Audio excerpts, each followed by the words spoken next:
Bismillahirrahmanirrahim. Assalamualaikum warahmatullahi wabarakatuh. Alhamdulillahi rabbil alamin. Hamdan katsiran thayyiban mubarakan fih kama yuhibbu rabbuna wa yardah. Ashhadu an la ilaha illallah wahdahu la syarikalah wa ashhadu anna Muhammadan abduhu wa rasuluh. Allahumma salli wa sallim ala abdika wa rasulika Sayyidina wa nabiyina Muhammadin wa ala alihi wa sahbihi ajma'in. Qala Allah Ta'ala fil Qur'anil Azim, laqad kana lakum fi Rasulillahi uswatun hasanah liman kana yarjullaha wal yawmal akhir wa dzakarallaha katsira. Wa qala Ta'ala, ya ayyuhalladzina amanu taqullaha haqqa tuqatih wa la tamutunna illa wa antum muslimun. Amma ba'd.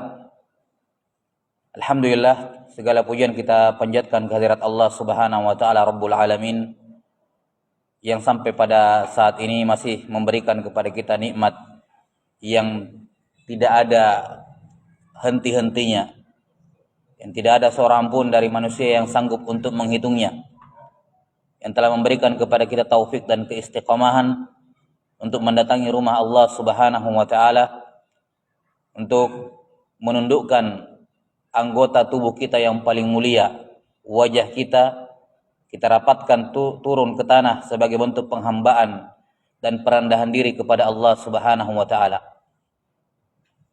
Sebagai bukti bahwa kita adalah orang-orang yang bersyukur, telah diberikan usia, diberikan umur oleh Allah taala, maka kita syukuri nikmat tersebut dengan menggunakan umur yang Allah Ta'ala berikan kepada kita untuk senantiasa taat kepadanya. Jemaah sekalian dirahmati oleh Allah Subhanahu wa Ta'ala, tidak diragukan bahwasanya syahadah yang kedua, syahadah asyhadu anna Muhammadar Rasulullah, ini merupakan salah satu dari syarat syah keislaman seorang. Siapapun yang mengucapkan la ilaha illallah tapi menolak anna Muhammadar Rasulullah, maka dia bukanlah seorang muslim. Karena itulah, terlepas keyakinan orang-orang Yahudi terhadap Allah, terlepas keyakinan orang-orang Nasrani terhadap Allah, yang secara umum mereka menyatakan menyembah Allah Ta'ala, tapi ketika mereka tidak mengimani Rasulullah SAW sebagai utusan Allah, maka mereka tidak tergolong ke dalam golongan orang-orang yang selamat. Maka wajib atas setiap muslim untuk memantapkan kalimat asyhadu anna Muhammadar Rasulullah. Saya bersaksi bahwa sanya Muhammad ibnu Abdullah ibni Abdul Muttalib adalah hamba Allah dan utusan Allah Subhanahu wa taala. Dan tentu saja pemantapan terhadap syahadah yang kedua ini tidaklah sempurna kecuali jika diiringi dengan kecintaan kepada Nabi sallallahu alaihi wasallam. Mencintai beliau merupakan tanda keimanan, bahkan prasyarat keimanan. Allah Subhanahu wa taala menjadikan tanda cinta kepada Allah taala adalah dengan mengikuti dan mencintai Rasulullah sallallahu alaihi wasallam. Qul in kuntum tuhibbunallaha fattabi'uni yuhibbukumullahu wa yaghfir lakum. Katakanlah, kalau kalian betul-betul mencintai Allah, maka ikutilah saya. Niscaya Allah Ta'ala akan membalas kecintaan kalian dan mengampuni dosa-dosa kalian. Maka mencintai Rasulullah SAW merupakan kewajiban, bukan amalan yang sunnah. Mencintai Nabi SAW bukan sunnah, kewajiban. Berdosa kalau tidak mencintai Nabi SAW. Jemaah sekalian dirahmati oleh Allah Subhanahu wa taala, lantas bagaimana kita membuktikan cinta kita kepada Rasulullah SAW? Secara atau hal yang masuk akal, kalau kita mencintai seseorang, tentu saja kita akan mencari tahu sebanyak-banyaknya tentang dirinya. Kita sebelum melamar pasangan kita, tentu saja sebelum muncul perasaan tersebut, tentu saja mencari tahu sebanyak-banyaknya. Karena kalau kita mengaku cinta pada seorang terus kita tidak kenal apa-apa tentang dirinya, itu kecintaan yang dusta. Kecintaan yang tidak berdasar. Sebagaimana yang diucapkan oleh seorang penyair, wa kullun yadda'i waslan bi Laila wa Laila la tuqirru lahum bidzak. Semua orang mengaku punya hubungan dengan si Laila, tapi Laila tidak mengaku punya hubungan dengan dia. Banyak orang yang kemudian mengklaim mencintai Rasulullah SAW, ya, mencintai beliau, tapi ketika diminta menyebutkan sedikit tentang keluarga beliau, tentang diri beliau, tentang momen bersejarah dalam kehidupan beliau, kejadian-kejadian penting yang terjadi dalam kehidupan beliau, terkadang hal tersebut masih kurang. Dan ini menjadi perkara yang serius bagi seorang muslim ketika dia tidak mengetahui bagaimana perjalanan Rasulullah SAW dari beliau lahir sampai beliau meninggal. Karena itulah para ulama menyatakan selayaknya ketika seorang itu, selayaknya seorang muslim itu setidaknya sekali seumur hidup, sebagaimana dia pernah mengkhatamkan Quran sekali seumur hidup, dia cobalah mengkhatamkan sirah nabawiyah sekali seumur hidup. Perjalanan atau buku tentang sirah nabawiyah ada yang panjang lebar memang, tapi ada juga yang ringkas, menyesuaikan keperluan, menyesuaikan waktu. Maka jangan sampai seorang muslim meninggalkan dunia ini dalam keadaan dia belum membaca perjalanan nabinya dari beliau lahir sampai beliau meninggal. Ini merupakan tanda atau membuat kita mempertanyakan kecintaan kepada Nabi SAW kalau minim pengetahuan kita terhadap beliau alaihissalatu wassalam. Betul, tanda cinta yang paling besar di zaman yang bisa langsung kita buktikan dengan banyak bersalawat kepada Nabi SAW.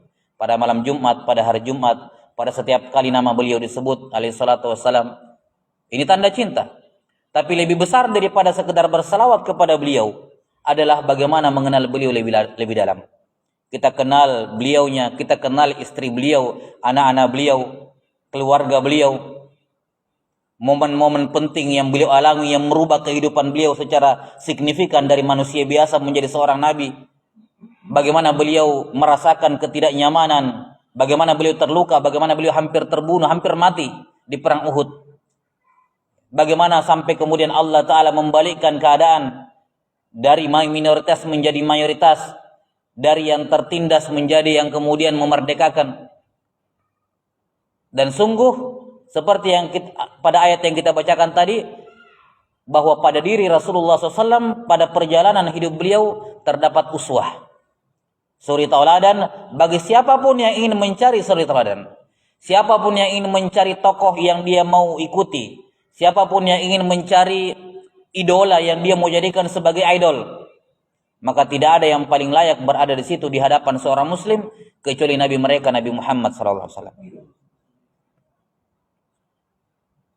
Dan sungguh kalau seorang mengenal Nabi Muhammad SAW dengan sebenar-benarnya, ya, membaca buku-buku tentang beliau, fisik beliau, maka beliau akan menjadi orang yang paling dicintai, mengalahkan cintanya kepada keluarganya, kepada pasangannya, kepada anak-anaknya. Dan nanti ketika itulah baru dikatakan sempurna keimanan. Umar bin Khattab pernah mengatakan, "Ya Rasulullah, Anda adalah manusia yang paling saya cintai dibandingkan semua manusia, dibandingkan istri saya, dibandingkan anak saya. Anda ya Rasulullah adalah manusia yang paling saya cintai dibandingkan semuanya, kecuali diri saya sendiri. Ya Rasulullah, kalau Anda dengan anak, Anda dengan istri saya lebih milih Anda. Masih lebih saya cintai Anda dibandingkan istri dan anak-anak saya. Dibandingkan orang tua saya, Anda, kalau saya disuruh milih, saya lebih pilih Anda. Tapi kalau disuruh pilih sama diri sendiri, saya masih lebih pilih diri sendiri," kata Umar. Kata Nabi SAW, "La ya Umar, hatta akuna ahabba ilaika min nafsik." Tidak boleh seperti itu. Itu belum sempurna keimanan. Nanti sempurna imanmu, wahai Umar, sampai saya lebih kamu cintai, bahkan dibandingkan dirimu sendiri. La yu'minu ahadukum hatta akuna ahabba ilaihi min nafsihi wa walidihi wa waladihi wan nasi ajmain. wa waladihi wa nasi ajmain. Tidak sempurna keimanan seorang sampai saya, kata Nabi SAW, menjadi orang yang lebih dia cintai dibandingkan dirinya, orang tuanya, anaknya, dan semua manusia. Ini syarat mutlak. Siapa yang mau sempurna imannya, tidak ada opsi lain kecuali menjadikan beliau sebagai manusia yang paling dia cintai dalam kehidupannya. Kalau kita melihat para sahabat radhiyallahu anhum ajmain, bagaimana mereka mencintai Nabi SAW luar biasa. Ini orang kita bisa bilang mabuk cinta kepada Nabi SAW. Ya, dalam konotasi yang positif. Ya. Sangat mencintai Nabi SAW. Orang Arab itu beda dengan orang Makassar, orang Bugis. Orang Arab itu tidak ada istilahnya tinggalkan kampung halaman merantau, tidak ada. Makanya salah satu ibadah yang paling berat disyariatkan kepada orang-orang para sahabat itu bukan jihad. Perang itu biasa. Dari dahulu mereka perang saudara lagi. Masalah jihad itu gampang bagi mereka. Tapi ibadah yang paling berat disyariatkan kepada para sahabat adalah hijrah. Tinggalkan kampung halaman. Itu berat sekali. Mereka tidak kenal namanya tinggalkan kampung halaman, tidak ada. Dalam hadis innamal a'malu binniyat wa innamal likulli imrin ma nawa. Kemudian dikasih contoh apa? Hijrah. Faman kanat hijratuhu ilallah. Mereka tinggalkan keluarganya, tinggalkan kampungnya, tinggalkan propertinya, harta benda yang mereka miliki, semuanya ditinggalkan ke Madinah karena cintanya kepada Nabi sallallahu alaihi wasallam. Nabi Muhammad SAW melakukan hal yang sama. Rumah beliau diambil alih oleh kaum musyrikin di Mekah. Mereka tinggalkan semuanya demi Nabi SAW. Salah seorang sahabat pernah ditawan, kalau nggak salah waktu itu di perang Uhud. Ya. Ditawan, dibawa pulang ke Mekah. Diancam. Ya. Dipotong tangannya dulu. Disuruh kafir kepada Nabi sallallahu alaihi wasallam. Disuruh mengingkari agama Nabi sallallahu alaihi wasallam. Dipotong tangannya, tetap dia tidak bergeming. Kemudian ditawarkan kepadanya, mau tidak siksaan ini berakhir? Kami merdekakan kamu pulang kembali keluargamu. Ya. Kamu sekarang mendapatkan siksaan kayak gini, tersiksa seperti ini, setengah mati berdarah, terancam kematian. Sementara orang yang kamu bela, si Muhammad ini, lagi di rumahnya dengan istrinya, dengan anak-anaknya, santai-santai. Ya. Kalau kamu mau lepas ini, kalau kamu mau keluar dari ini, cukup satu saja, kamu cela Muhammad. Kamu cela dia, kami lepaskan. Itu saja. Tidak banyak-banyak diminta. Cela Muhammad, kamu lepas, merdeka. Maka apa kata sahabat ini? Demi Allah, ya, apa yang saya alami sekarang berupa siksaan yang luar biasa, itu lebih saya senangi, lebih saya pilih. Saya lebih pilih disiksa seperti ini daripada saya mendengar kabar dari Madinah bahwa kaki Nabi Muhammad SAW tertusuk duri. Ya. Saya tidak kuat perasaanku kalau dengar Nabi Muhammad kakinya tertusuk duri. Lebih penting saya disiksa kayak gini daripada saya mendengar apa? Mendengar kakinya Nabi Muhammad SAW tertusuk duri. Lihat kecintaan macam apa yang seperti ini. Ya. Kecintaan yang luar biasa besar dari para sahabat Nabi SAW. Dan demikianlah seharusnya. Tidaklah seorang muslim mengenal sosok Nabi Muhammad SAW luar dalamnya, kecuali dia akan mencintai beliau seperti sahabat-sahabat ini. Dia akan serahkan seluruhnya demi Nabi Muhammad SAW. Dia akan pertaruhkan nyawanya, hartanya, semuanya untuk Nabi Muhammad SAW. Karena memang Nabi Muhammad SAW terlepas beliau, selain beliau manusia utusan Allah, yakni misalnya seandainya pun beliau bukan utusan Allah, sifat-sifat beliau sebelum beliau diangkat menjadi nabi disifati oleh Al-Amin, disifati Al-Amin oleh kaum musyrikin, cukup menjadi sebab kita mencintai beliau. Apalagi beliau adalah seorang nabi dan Rasul Allah Subhanahu wa taala. Maka mengenal tentang Rasulullah SAW ini perkara yang sangat penting bagi seorang muslim untuk memupuk cintanya kepada Nabi SAW, dan ini hanyalah salah satu tanda paling minimal. Kalau seorang mencintai Rasulullah SAW, dia kenal tentang beliau. Jemaah sekalian dirahmati oleh Allah Subhanahu wa taala. Dari semua karya tulis para ulama terkait dengan sirah nabawiyah, ada salah satu kitab yang ringkas yang berbicara tentang pribadi Rasulullah SAW dari beliau lahir sampai beliau meninggal dan momen-momen penting yang beliau alami, serta penjelasan tentang keluarga-keluarga beliau. Kitab yang berjudul Aujazus Siyar li Khairil Bashar. Buku sirah yang paling ringkas tentang manusia yang terbaik. Terjemahannya. Aujazus Siyar li Khairil Bashar. Karya Ahmad Ibnu Faris Ar-Razi rahimahullah. Ar-Razi itu dari negeri Roy. Banyak ulama yang berasal dari negeri Roy. Seperti Abu Hatim Ar-Razi, Abu Zur'a Ar-Razi. Roy sekarang itu di Teheran, Iran. Ini kitab Aujazus Siyar li Khairil Bashar karya Ahmad Ibnu Faris Ar-Razi rahimahullahu taala. Ya, ini salah satu kitab yang diajarkan oleh para ulama turun-temurun dan diriwayatkan turun-temurun dengan sanad yang bersambung sampai kepada penulisnya, ya, rahimahullahu taala. Karena itulah kami menjadikan buku ini sebagai acuan utama dalam membacakan, yang menjelaskan tentang sirah Rasulullah sallallahu alaihi wasallam, apalagi penulisnya ini termasuk ulama-ulama mutaqaddimin terdahulu. Beliau meninggal di tahun 395 Hijriah. Jadi masuk dalam ulama abad keempat.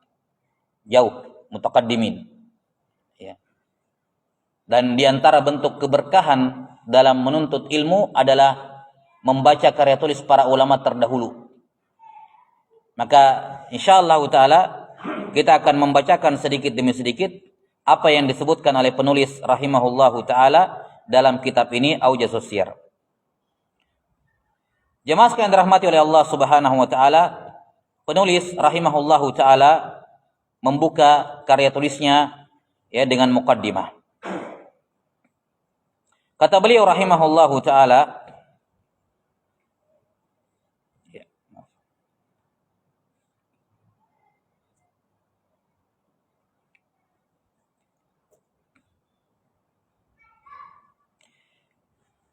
Bismillahirrahmanirrahim. Rabbi yassir wa la tu'assir. Ya, Bismillahirrahmanirrahim. Ya Allah, berikanlah kemudahan dan jangan persulit. Hadza dzikru ma yahiqqu 'alal mar'il muslimi hifdhuhu. Ini adalah penyebutan apa saja yang selayaknya dihafal oleh seorang muslim, dijaga oleh seorang muslim. Wa yajibu 'ala dzid-dini ma'rifatuh. Dan apa yang wajib diketahui oleh setiap orang yang beragama Islam. Apa itu yang selayaknya diketahui dan dihafalkan oleh seorang muslim? Min nasabi Rasulillah sallallahu alaihi wasallam, berupa nasabnya Rasulullah, garis keturunan beliau sallallahu alaihi wasallam. Wa maulidihi, maulidnya beliau. Maulid ini bermakna tempat dan tanggal lahir. Ya, tempat dan hari lahir. Wa mansya'uhu wa mansyaihi wa ba'athihi. Ya. Maulidnya beliau, kisah atau tempat tumbuhnya beliau dan bagaimana kisah diutusnya beliau sallallahu alaihi wasallam. Wa dzikri ahwalihi fi maghazihi, juga menyebutkan beberapa keadaan beliau dalam perang-perang yang beliau alami. Wa ma'rifati asma'i waladihi, mengetahui nama-nama putra beliau, wa umumatihi wa azwajihi, juga mengenal nama paman-paman beliau dan istri-istri beliau. Ini semua adalah hal yang sunnah diketahui oleh seorang muslim untuk menyempurnakan cintanya kepada Nabi sallallahu alaihi wasallam. Jadi setidaknya ini pertanyaan mendasar yang yang kita tahu jawabannya. Nasabnya Rasulullah SAW, maulidnya beliau, tempat beliau tumbuh, bagaimana proses beliau diangkat menjadi nabi dan rasul, bagaimana perang-perang yang beliau alami, ya, mengenal nama anak-anak beliau, paman beliau, istri-istri beliau. Fa inna lil arifi bidzalika rutbatan ta'lu ala rutbati man jahilah. Karena orang-orang yang mengetahui tentang Nabi Muhammad SAW dari beberapa sisi yang kita sebutkan tadi, itu derajatnya lebih tinggi dibandingkan yang tidak tahu. Yarfa'illahu alladhina amanu minkum walladzina utul ilma darajat. Bahwa orang yang beriman plus berilmu diangkat derajatnya oleh Allah dibandingkan yang beriman saja tapi tidak berilmu. Maka orang yang mengetahui tentang Nabi Muhammad SAW dari sisi-sisi yang kita sebutkan tadi, itu mendapatkan derajat yang lebih tinggi dibandingkan yang tidak mengetahuinya. Kama anna lil ilmi bihi halawatan fis sadar. Sebagaimana mengetahui tentang diri pribadi Rasulullah SAW akan mendatangkan halawah, rasa manis di dalam hati. Ini tanda keimanan, rasa manisnya keimanan. Ketika seorang menjadikan Allah dan Rasulnya lebih dia cintai dibandingkan selain keduanya. Walam ta'mur majalisul khair ba'da kitabillahi azza wa jal bi ahsana min akhbari Rasulillah sallallahu alaihi wasallam. Dan tidak ada satupun majelis-majelis, tempat-tempat ngobrol, tempat untuk berbincang-bincang yang lebih baik setelah pembacaan Al-Qur'an dibandingkan pembacaan tentang kabar-kabarnya Rasulullah sallallahu alaihi wasallam. Wa qad ataina fi mukhtasarina hadza min dzalika dzikra. Maka di buku kami yang ringkas ini kami menyebutkan beberapa permasalahan terkait dengan diri Rasulullah sallallahu alaihi wasallam. Wallaha nastahdihi taufiq wa iyyahu nas'alus salata ala zainil mursalin wa sayyidil alamin wa khatamin nabiyyin wa imamil muttaqin Abil Qasim. Dan hanya kepada Allah kita minta hidayah taufik. Hanya kepadanya kita memintakan salawat kepada Zainul Mursalin, perhiasannya semua para rasul. Wa sayyidil alamin, pimpinan semua alam semesta, penutup para nabi, imam orang-orang bertakwa, Abul Qasim Nabi Muhammad sallallahu alaihi wasallam. Iya. Kata beliau rahimahullah membuka buku ini dengan menyebutkan nama lengkap nasabnya Rasulullah SAW. Nama nasabnya Rasulullah SAW itu disebutkan oleh para ulama dalam buku-buku sirah ada dua jenis. Ada nasab yang disepakati, yakni semua pakar sirah sepakat nasabnya beliau sampai di sini, sampai di Adnan. Kemudian di atasnya Adnan ke atas sampai ke Nabi Adam, itu tidak ada riwayat yang sahih.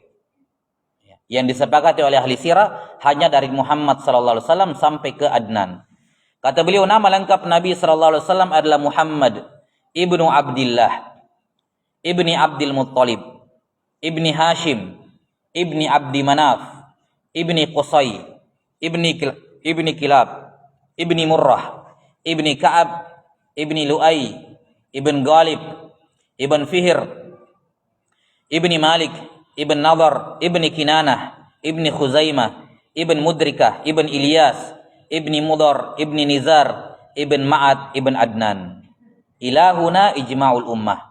Sampai di sini umat sepakat ijma' nasab beliau yang bisa dipertanggungjawabkan dari kacamata sejarah sampai di sini Adnan. Di atasnya Adnan ya wa ba'da dzaka ikhtalafal ayanu. Kata para ulama di atasnya Adnan sampai ke Nabi Adam itu diperselisihkan keabsahannya. Ya. Makanya kalau ada yang menyebutkan nasabnya Nabi Muhammad SAW sampai ke Nabi Adam itu ke atas di atasnya Adnan sudah tidak bisa dipertanggungjawabkan secara sejarah.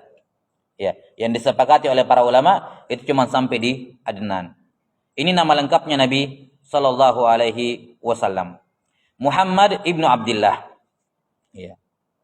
Abdullah adalah anak laki-laki yang ke-10 dari Abdul Muttalib. Jadi ketika itu Abdul Muttalib tidak punya anak laki-laki. Orang-orang Arab itu ya kita tahu kebiasaan mereka sangat berbangga dengan anak laki-laki. Maka Abdul Muttalib dulu tidak punya anak laki-laki. Dia kemudian bernazar. Nazar kepada Allah. Ya Allah, saya bernazar. Kalau saya punya 10 anak laki-laki, saya akan sembelih yang ke-10. Kata Abdul Muttalib. Saya nazar ya Allah, kalau saya punya 10 anak laki-laki, saya akan sembelih yang ke-10. Maka setelah nazar tersebut, Allah Ta'ala mengabulkan doa-doanya. Mulailah dikasih anak. Dan dianugerahkan anak oleh Allah Ta'ala. Satu persatu anak laki-laki terus. Sampai anak yang terakhir yang ke-10, Abdullah. Paling bungsu. Abdullah ini adalah anaknya Abdul Muttalib yang paling disayangi. Semua kakak-kakaknya sayang sama Abdullah. Semua paman-pamannya juga sayang, saudara-saudaranya Abdul Muttalib sayang kepada Abdullah yang paling bungsu. Maka muncul masalah, nazarnya kepada Allah dia harus tunaikan, sembelih anak yang ke-10. Sembelih anak yang ke-10 Abdullah. Paman-pamannya bujuk Abdul Muttalib, bapak mereka, jangan disembelih. Ini Abdullah. Kata Abdul Muttalib, ini nazar kepada Allah, tidak boleh saya langgar. Nazar kepada Allah. Karena orang musyrikin Quraisy kita tahu, agama mereka kan peninggalan dari agama Nabi Ibrahim dan Nabi Ismail. Ka'bah di kampung mereka. Mereka haji tiap tahun. Umrah apalagi setiap saat. Ya, orang-orang musyrikin. Nazar kepada Allah Ta'ala luar biasa. Penghormatan mereka kepada rumah Allah, kepada Ka'bah. Kata Abdul Muttalib, nggak bisa, ini nazar kepada Allah, nggak bisa disepelekan, harus ditunaikan. Dibujuk oleh anak-anaknya, jangan disembelih Abdullah. Akhirnya mereka sepakat datang ke seorang dukun di luar kota Mekah ketika itu. Cari solusinya gimana. Kata dukunnya, tulis 2 bambu kayu. Di kayu yang satu tulis Abdullah, di satu kayu lagi tulis 10 ekor onta. Jadi kalau yang keluar Abdullah, namanya Abdullah, opsinya cuman kamu sembelih dia atau bayar 10 onta, baru diundi kembali. Begitu solusinya. Maka diundilah. Diundi, yang pertama keluar Abdullah. Kata dukunnya, kamu sembelih Abdullah atau kamu bayar 10 ekor onta. Maka Abdul Muttalib keluarkan 10 ekor onta. Diundi kembali. Di undian yang kedua keluar lagi Abdullah. Kata Abdul Muttalib, nih 10 lagi onta. Diundi kembali. Yang ketiga keluar lagi Abdullah, nih 10 lagi onta. Sampai 10 kali semua namanya Abdullah keluar. Sudah berapa? 100 ekor onta. Undian ke-11 baru keluar 10 ekor onta. 10 ekor onta baru keluar. Berarti bukan Abdullah yang keluar namanya. 10 onta. Iya. Kata Abdul Muttalib, tunggu dulu, jangan sampai cuma kebetulan. Jangan sampai cuma kebetulan. Ini nazar, saya tidak mau main-main. Ya, jangan sampai cuma kebetulan. Diundi lagi. Keluar tetap 10 ekor onta. Kata Abdul Muttalib, ulangi lagi. Diulang 3 kali tetap keluar 10 ekor onta. Jadinya apa? Oh, ini sudah Allah inginkan sudah. Maka Abdullah ditebus dengan 100 ekor onta. Inilah yang menjadi asal muasal orang yang membunuh, kalau dimaafkan oleh keluarganya, diatnya adalah 100 ekor onta. Asal muasal ajaran Islam ini bukan ajaran yang baru dibawa oleh Islam, tapi dari adat kebiasaan orang-orang Quraisy yang difasilitasi dalam Islam. Dan ini banyak yang seperti ini. Islam datang itu bukan untuk memporak-porandakan adat istiadat, mengganti semuanya, enggak. Innama bu'istu liutammima makarimal akhlak. Adat yang baik dipertahankan, difasilitasi, adat yang buruk yang dihilangkan. Salah satu adat yang dipertahankan dalam Islam adalah ini. Ganti nyawa, kalau bukan dihukum mati, ya bayar 100 ekor onta.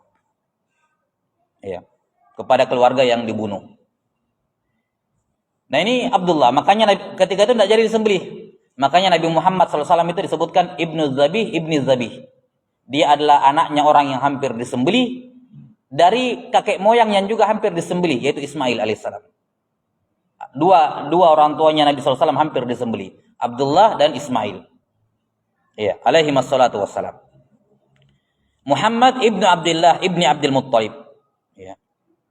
Dan Muhammad ini adalah nama yang kata para ulama Allah ilhamkan kepada Abdul Muttalib.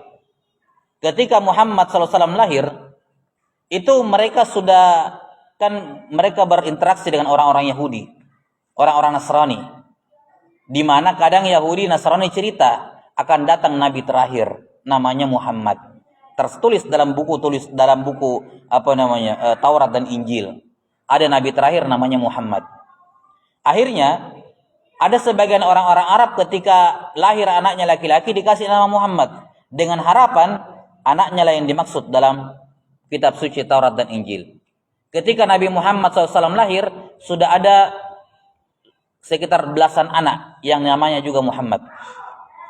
Ya, ada belasan anak. Sebagian menyebutkan ada 14 anak yang namanya Muhammad, karena semua berharap anaknya yang jadi nabi, karena mendengar kisah dari Yahudi dan Nasrani. Kata para ulama, Allah Ta'ala kemudian mengilhamkan nama ini, mengilhamkan nama Muhammad kepada Abdul Muttalib. Maka beliau pun memberikan nama Muhammad. Kenapa? Ketika ditanya, agar dia menjadi orang yang mahmud, terpuji di langit dan di bumi. Ya. Maka ini asal dari nama Muhammad, Mahmud. Ya, orang yang terpuji. Atau dari kata apa? Hamad, orang yang banyak memuji Allah Subhanahu wa taala. Ya, ini apa? Nama dari Nabi Muhammad sallallahu alaihi wasallam.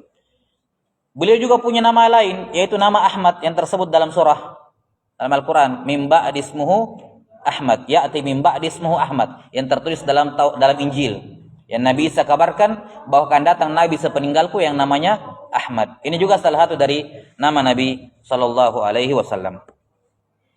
Iya.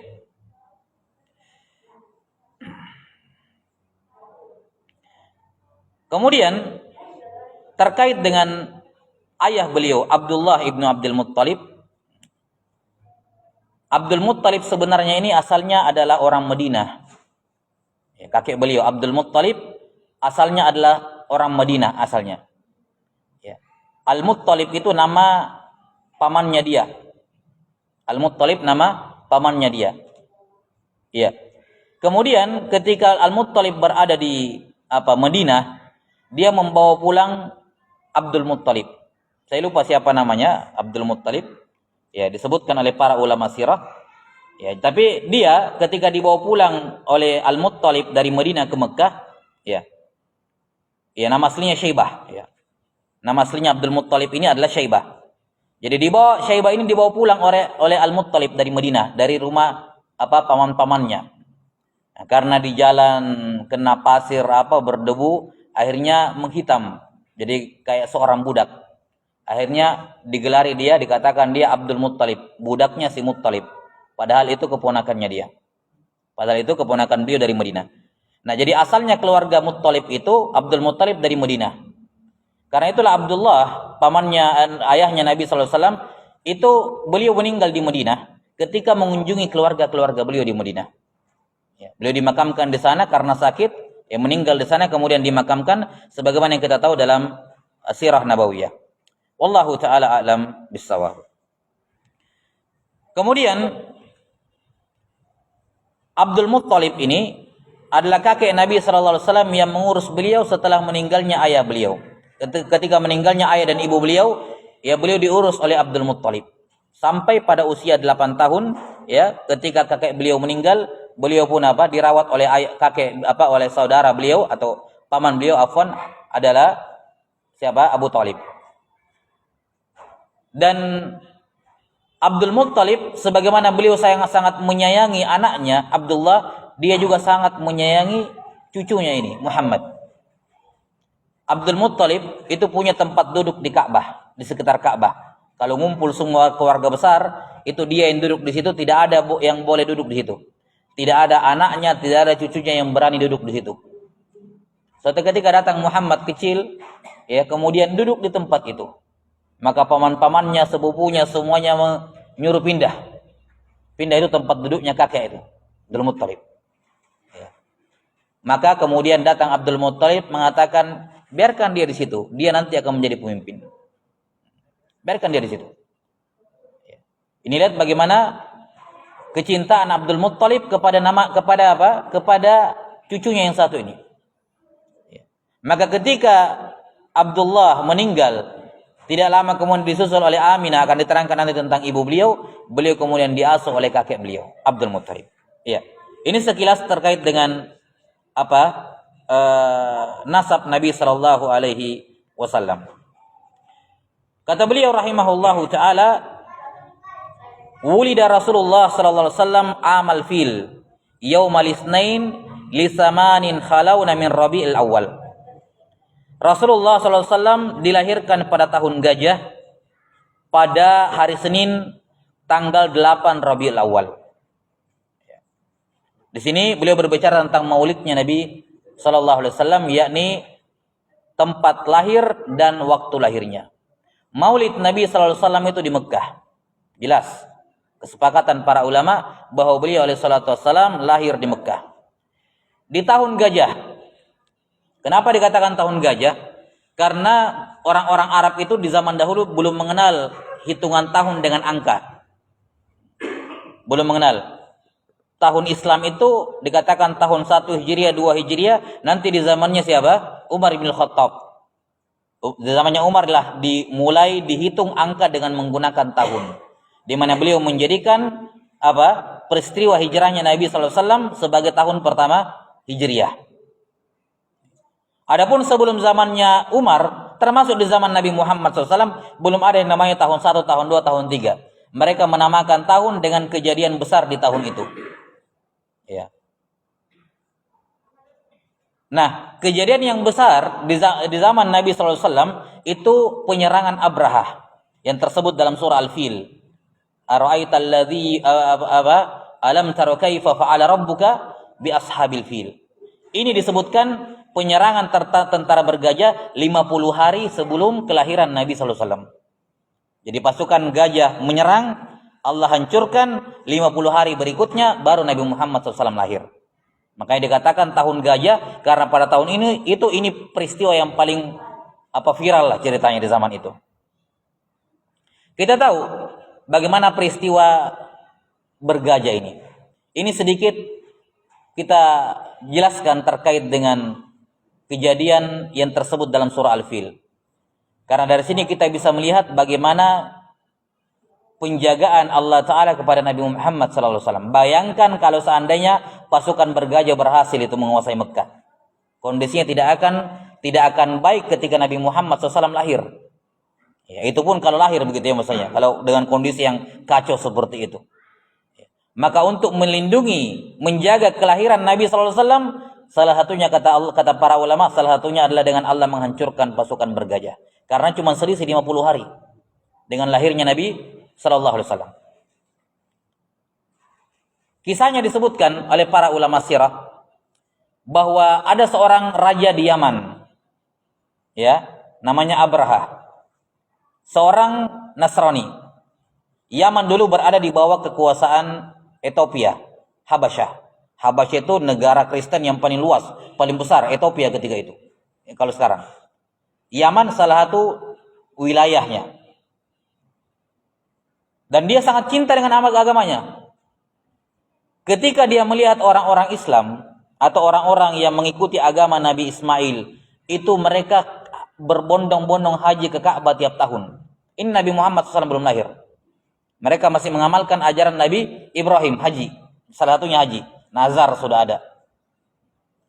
Nah, Abraha ini cemburu. Lihat orang-orang dari berbagai penjuru datang ke Mekah untuk haji. Umroh tiap hari bahkan. Cemburu dengan Mekah. Cemburu dengan Ka'bah. Maka dia pun membangun sebuah gereja besar. Membangun sebuah gereja besar di Yaman. Yang kemudian setelah gak jadi, dia paksa semua orang-orang untuk datang ke gereja tersebut. Tidak boleh lagi datangi Ka'bah. Semua datang ke sini dipaksa karena termasuk Hijaz, Mekah dan Madinah itu di bawah kekuasaannya mereka. Maka dipaksa semua orang-orang Arab untuk datang beribadah ke gereja tersebut. Karena kecemburuan. Lantas ada seorang Arab, ya, disebutkan orang Quraisy begitu. Dia datang masuk ke gereja pergi berak dalam. Karena marah. Ini ngapain ngelarang-larang orang ke rumah Allah, ke Ka'bah. Dia bangun sendiri baru disuruh orang ke sini. Marah dia pergi berak di dalam. Baru kabur. Ada yang beritahu ke Abraha, katanya orang Arab yang datang ke dalam buang air. Maka dia pun marah.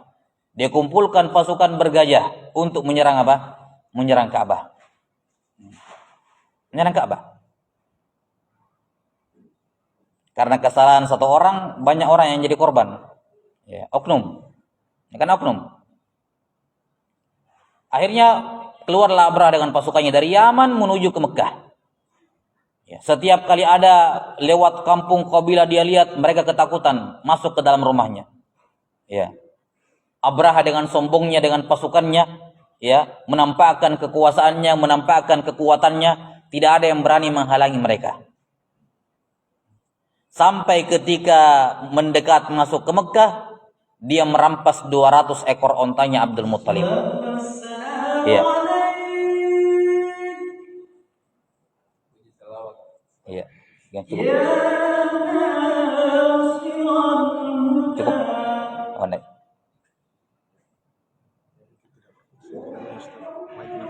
Baik, apa? Iya, siap. Iya. Jadi diambillah 200 ontanya Abdul Muttalib. Kemudian dia bilang, siapa pemimpinnya Mekah, suruh datang menghadap saya. Suruh datang menghadap saya. Maka datanglah Abdul Muttalib.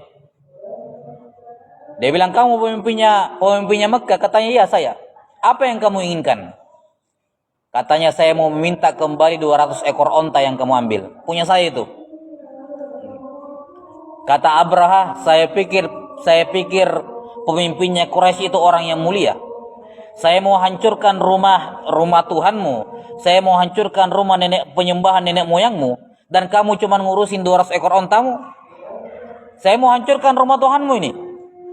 Iya, kamu cuma memikirkan 200 ekor onta. Kamu minta, kirain kamu kesini mau ngapain? Iya. Lihat Abdul Muttalib bagaimana tawakalnya kepada Allah Ta'ala. Kata Abdul Muttalib, adapun saya hanyalah pemilik onta. Adapun rumah yang kamu mau hancurkan itu, dia punya Tuhan sendiri. Dia ada yang punya. Dan saya percaya dia akan melindungi rumahnya. Kalau saya cuma pemilik onta. Iya.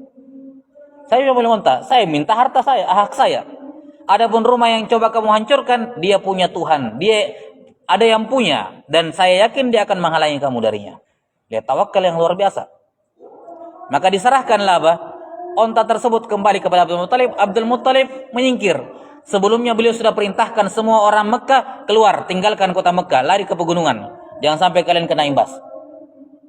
Beliau juga akhirnya setelah ambil 200 ekor ontanya, menyingkir. Kosong Mekah. Datang Abraha. Dan kita tahu kisahnya. Bagaimana Allah Ta'ala mengirimkan burung dengan membawa 3 buah batu. 2 di kakinya, 1 di mulutnya. Batu kecil yang digenggam oleh cakar burung itu. Bukan batu yang besar. Bukan juga batu berapi dari neraka. Bukan. Ini batu biasa. Burung ababil itu burung biasa. Iya. Batunya juga batu biasa. Batu yang dicengkram oleh burung. Tapi apa yang terjadi? Faja'alahum ka'asfim ma'kul. Kami jadikan mereka seperti tanaman yang dimakan oleh ulat. Bagaimana itu? Kata para ulama sirah, setiap kali ada yang kena batu langsung mati di tempat. Semuanya. Batu kecil, burung jatuhkan, kena badannya, kena kakinya, kena apanya, langsung mati di tempat. Semuanya mati di tempat. Kecuali Abraha. Abraha ketika kena batu tersebut, ya, jatuh satu persatu anggota tubuhnya. Copot satu persatu. Dia berlari pulang. Dia pulang dengan gajahnya. Setiap kali melewati satu kampung yang tadinya dia teror dengan kekuatannya, yang tadinya penduduk kampung itu ketakutan, setiap kali dia lewati kampung, jatuh tangannya sepotong. Jalan lagi terus. Sampai lewati kampung berikutnya, jatuh lagi tangannya yang satu. Ya. Jadi Allah Ta'ala permalukan dia. Tadinya dia dengan sombongnya, congkaknya di hadapan negeri-negeri itu bahwa ini kami yang akan menghancurkan ini. Allah permalukan dia di depan negeri-negeri tersebut. Diperlihatkan. Tidak langsung mati. Copot satu persatu anggota tubuhnya. Sampai kemudian mati di tempatnya. Ya. Ini bagaimana Allah Subhanahu wa Ta'ala memberikan perlindungan yang luar biasa kepada suku Quraisy secara khusus dan secara lebih khusus lagi terkait dengan kelahirannya Nabi sallallahu alaihi wasallam pada tahun tersebut.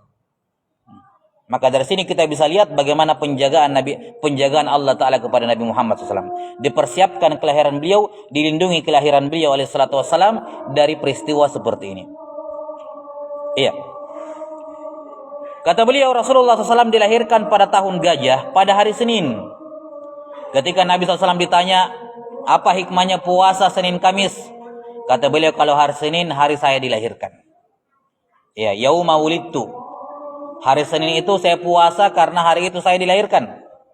Adapun hari Kamis puasa karena hari itu amalan diangkat ke langit. Dan saya mau kalau amalan saya diangkat dalam keadaan saya sementara berpuasa. Maka disunnahkan berpuasa pada hari Senin. Tanggalnya tanggal berapa? Di sini beliau menguatkan pendapat ulama yang mengatakan 8 Rabiul Awal. Iya. Dan pendapat yang paling masyhur dalam ulama sirah, pendapat kebanyakan itu mengatakan 12 Rabiul Awal. Ya, mungkin sudah masuk. Ya.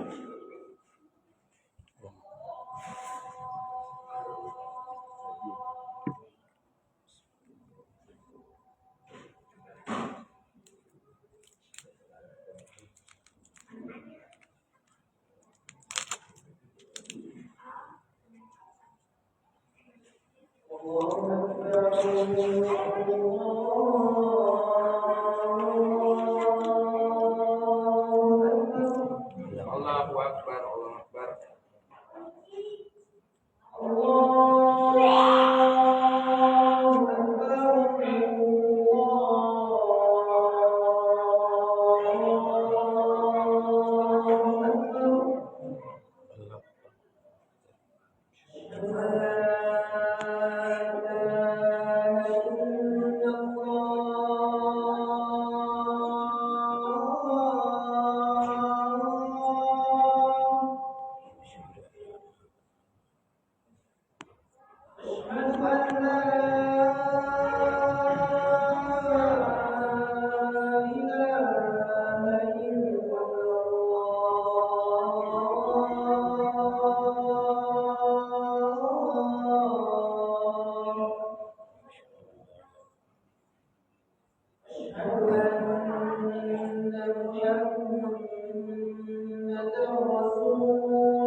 Ya, gimana?